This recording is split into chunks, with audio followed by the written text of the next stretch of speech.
അടിച്ച് നിന്റെ ഷേപ്പ് ചെയ്യാൻ മാറ്റും. മിക്കവാറും ഈ കല്യാണം മുടക്കും. അളിയ അവള് പോന്നെ പോട്ടളിയാ. നിനക്ക് നല്ല തങ്കക്കടം പോലത്തെ പെണ്ണിനെ ഞാൻ ഒപ്പിച്ചിട്ട് അളിയാ. ഇവളുമാരിൽ ഏതെങ്കിലും ഒരുത്തി ആയിരിക്കും അല്ലേ?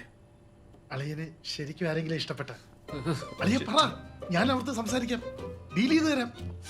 എന്റെ പൊന്നളിയാ, അവളുണ്ടല്ലോ, അവള് മുറ്റളിയോ മുറ്റ്.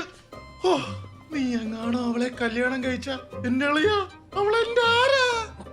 ഓ, വൃത്തിയാടോ, നല്ലൊരു ബന്ധമല്ലേ?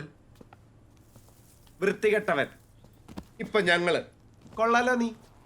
എടാ പിഞ്ചു കുഞ്ഞുങ്ങളായിരുന്നു ഞങ്ങളെ 8ാം ക്ലാസ്സിൽ പഠിക്കുമ്പോ കൊച്ചു പുസ്തകവും തുണ്ട് സീഡിയും തന്ന് പിഴപ്പിച്ചവനാണ് നീ. അത് ശരി. എടാ മാതാ പിതാ ഗുരു ദൈവം തെണ്ടി. എന്നിട്ട് ആ ഗുരുക്കന്മാരെ പറ്റി നീ പറഞ്ഞ കഥകൾ കേട്ടിട്ട് നിനക്കറിയോ? എനിക്കിപ്പോഴും അവരെ കാണുമ്പോ കമ്പിയാ. സത്യം, ഞങ്ങളുടെ ആ പിഞ്ചു മനസ്സിൽ ഈ വിഷം എല്ലാം കൂടി കുത്തിക്കയറ്റി ഒരു വൻമരമാക്കിയിട്ട് ഇപ്പൊ ഇരുന്ന് ഉപദേശിക്കുന്ന ചേട്ടേ. എന്റെ പൊന്നളിയാ, പഴയ കാര്യങ്ങളൊക്കെ വിട്. ഞാൻ അവളെ എങ്ങനെ ഡീൽ ചെയ്യുന്ന പറ. അവള് ഫോൺ ഓഫ് ആക്കി വെച്ചിരിക്കുക. അത്രയുള്ള കാര്യം. എടാ നാളെ ഓൺ ചെയ്യുമല്ലോ, അപ്പൊ ഞാൻ വിളിച്ച് സെറ്റ് ചെയ്യാളിയാ. അളിയ സെറ്റപ്പിന് ഞാൻ ബെസ്റ്റാ, ഞാൻ ഡീൽ ചെയ്യാം. ഉഗ്രനായിട്ട് വേണ്ടിയില്ലേ? എന്റെ പൊന്നളിയാ, നിങ്ങൾക്ക് എന്റെ വിഷമം പറഞ്ഞാൽ മനസ്സിലാവൂ. എന്താന്ന് വിഷമം ക്രിസ്റ്റി? അപ്പൊ ഞങ്ങളുടെ വിഷമോ? നാളെ രാവിലെ എഴുന്നേൽക്കുമ്പോ ഒരു കുറ്റബോധം ഉണ്ടാളിയാ. കാശ് പോയെന്നൊരു കുറ്റബോധം, സ്വന്തം ഭാര്യ ചതിച്ചു എന്നൊരു കുറ്റബോധം.